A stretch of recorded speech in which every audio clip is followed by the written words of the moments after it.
Hello, welcome to Mountain Gym Card Collectibles. So, we all know the importance of rookie cards in the hobby and prospecting, but I'm not sure if you've had to deal with some issues like I'm currently dealing with, and that is something that I like to call Rookie Card Derangement Syndrome. And I can get online, I can go to card shows, whatever, go to the card shop. And after you hit so many rookies that just never go anywhere, that are hyped up by the industry, hyped up by insiders, in the sports card world, I guess eventually you just don't trust a lot of the rookies anymore. And that's where I'm at, unfortunately. I mean, even since 2020, I just can't really think of like any big major name rookies that are really just taking the sports world by storm. And every year I know we get the hype, we get the chase that comes typically from the industry, and even the media for the most part. But eventually, I found myself looking at rookie cards and I'm just like, garbage, garbage, garbage. And these are some decent named players, but in the world of sports cards, it's all a big popularity contest, similar to, say, high school. And, you can look at a player and look at his sports record, his athletic ability, and eventually you might go, yep, that's the player for me. I believe this player is going to really go very far. But you're always against the popularity contest issues now, aren't you? So, right now, Connor Griffin's, the kind of the rookie card man of the hour, for the MLB. And hey, I know there's a lot of people jumping on this boat. And for me, I am pessimistic. Okay, now I'm sure he's going to be a great player. I know the Paul Skeens chase just a few years ago, for his rookie cards was really big. But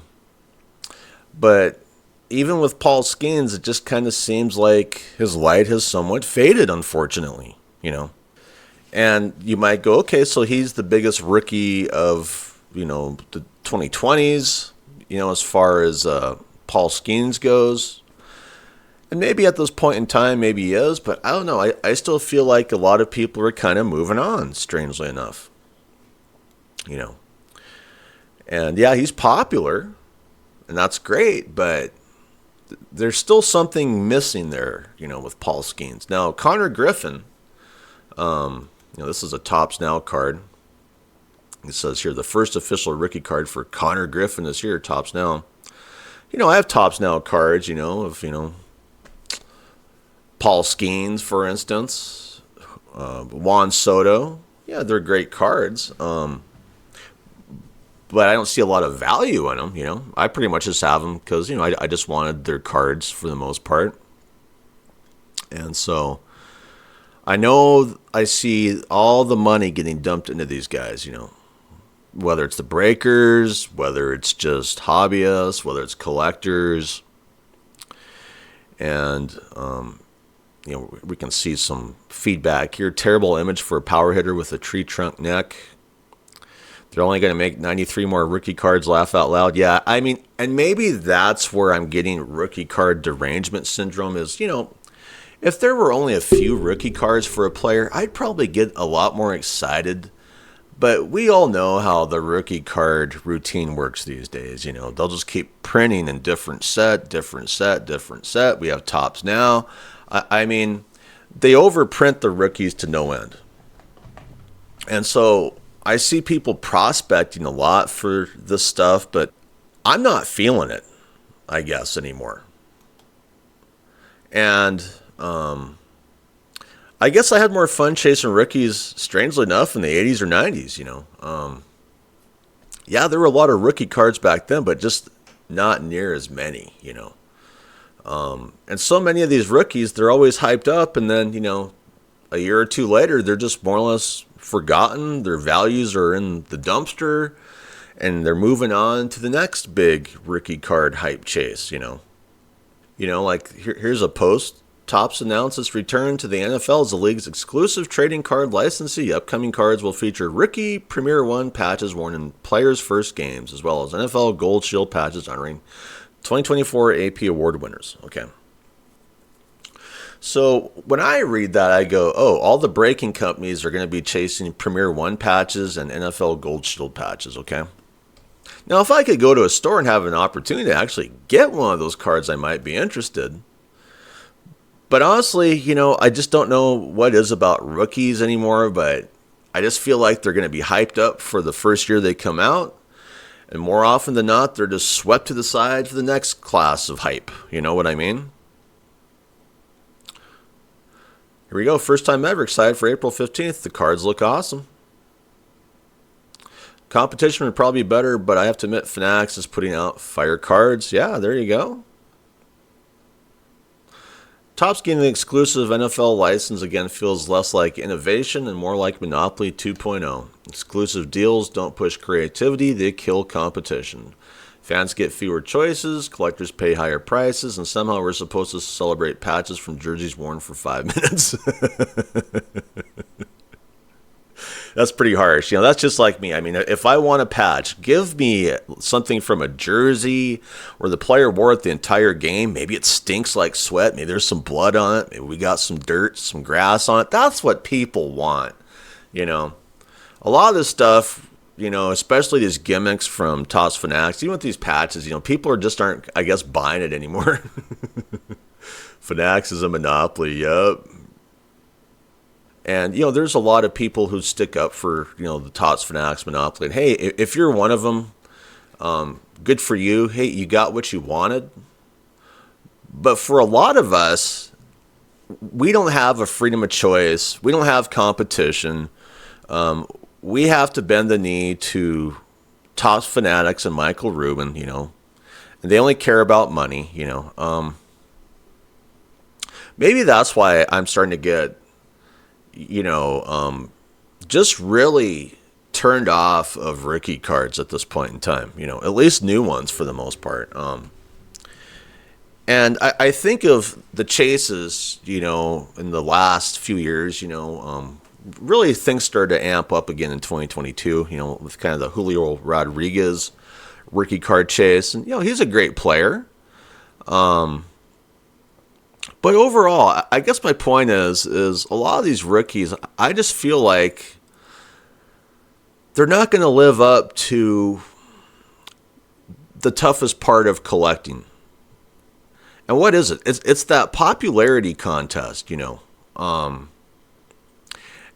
a lot of times these rookies are popular to begin with, and before you know it, everyone's so angry and pissed off because they didn't come in hot enough to where they just move on, and before you know it, that rookie's been traded or pushed down, to a minor league or something. Like here's one. The Trevor Lawrence rookie cards. I mean, Trevor Lawrence was really hyped up too. His value has tanked for the most part. Like it says here, collector sent me this T-Law out of 5 autograph rookie card pulled from a blaster that's currently in a binder page. Yeah. That's great. Hey, it's 5 out of 5, but what's the long-term value going to be on Trevor Lawrence? He's not very popular. Maybe if he has some comeback years, maybe the value will go up on his rookie card, but that's what I'm getting at, hey, this is a great card in SSP, but people have to care. If you handed this card to me, I'd be like, hey, thanks, I appreciate it, but do I really care about this card? No, I really don't. And that's because Trevor Lawrence, unfortunately, hasn't gone as far as a lot of people expected. And that's what I mean, is I keep getting back to that. There's always these expectations. And so many of these guys, they just don't live up to it. And then their popularity tanks. And then you're just sitting there with cards that aren't worth anything. And that's where I get back to sports cards shouldn't really cost that much. I know that everyone who's hyping up the Topps Fanatics Monopoly wants you to believe that you should pay all this money to buy a box, because you're going to get so much value. There's a potential that you're going to get rich, but more often than not, even these kind of bigger name rookies, they just fall off a cliff and everyone forgets about them because they just don't live up to what they should be living up to. And that's the other issue with, the current age of rookie cards is you have to have the most expensive, high-valued rookie card to really have anything. And if you don't, I mean, the rookie cards are just everywhere for the low-end stuff anymore. Here's a great example. Shohei Ohtani. You think of all the players who have entered, the MLB since 2018, okay? Think about it. Who is as popular as Shohei Ohtani at this point in time, And you can go and chase the rookies all you want, but more often than not, it just falls into these, who's the most popular guy here? And everyone else just gets, pushed to the side, forgotten. Like this past weekend, I could have bought some awesome rookies. Hey, great rookie cards. I ended up buying a Topps Reserve Harmon Killebrew baseball that was signed out of 250. I definitely went with the Harmon Killebrew, who's in the MLB Hall of Fame. He's a big vintage baseball guy, old guy, played for the Minnesota Twins, he's a big third baseman. He's a big name, I got into his baseball with that, numbered out of 250 auto for a lot less than a lot of these supposed big name rookie cards, And the reason why that I buy more vintage, like autographs, vintage baseball players, is because of that fact alone. Is so many of these rookies are just here and gone,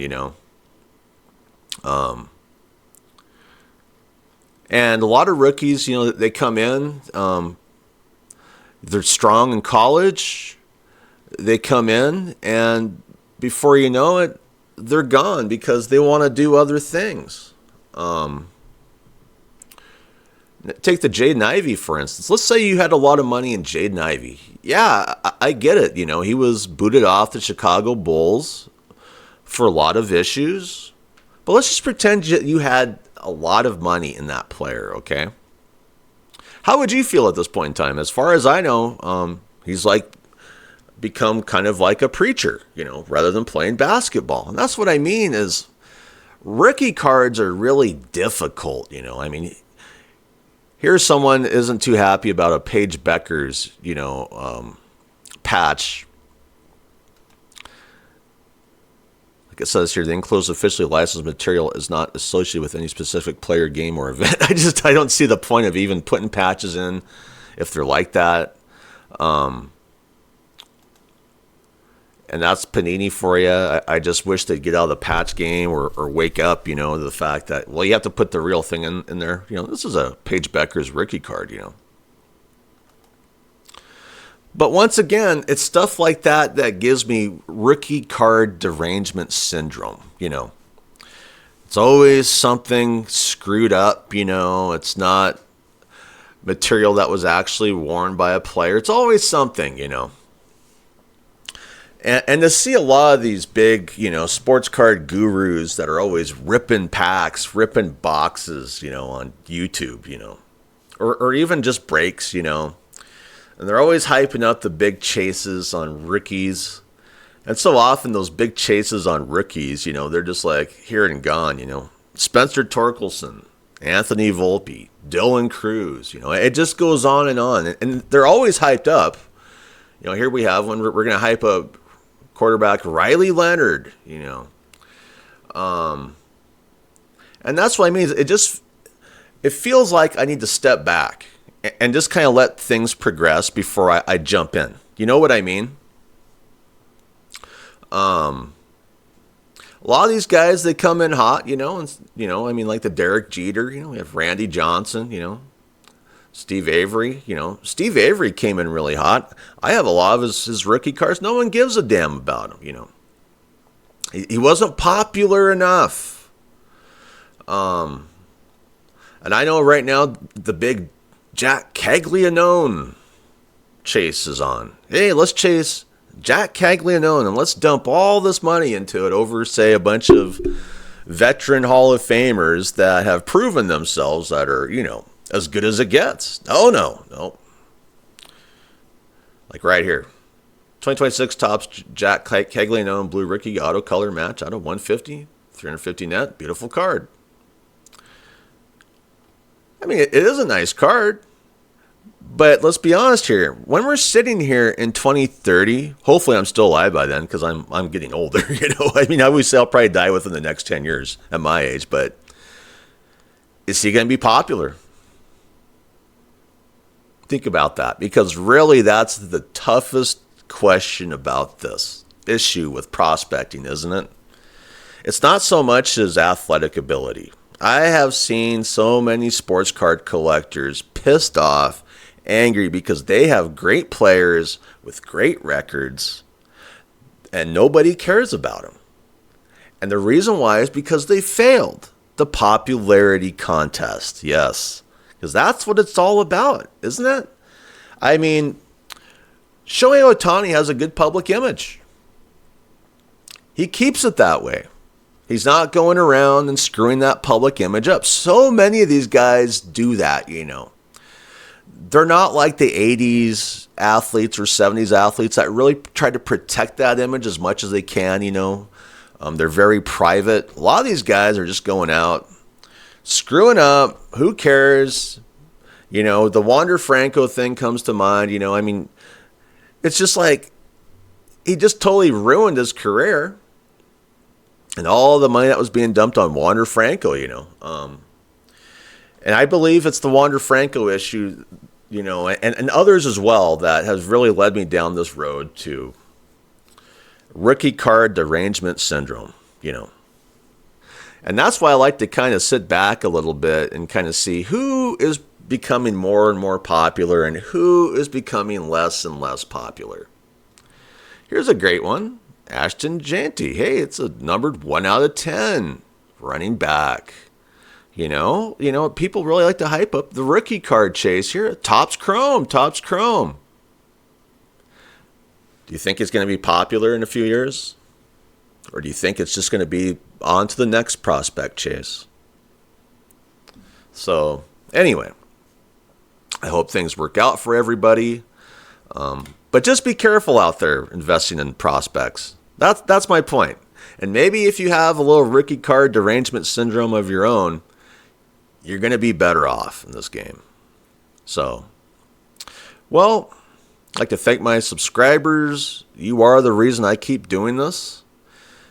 I'd like to thank my viewers as well. If you could hit the thumbs up, if you subscribe to me, hit the notifications, so you can see my episodes. I'd really appreciate it.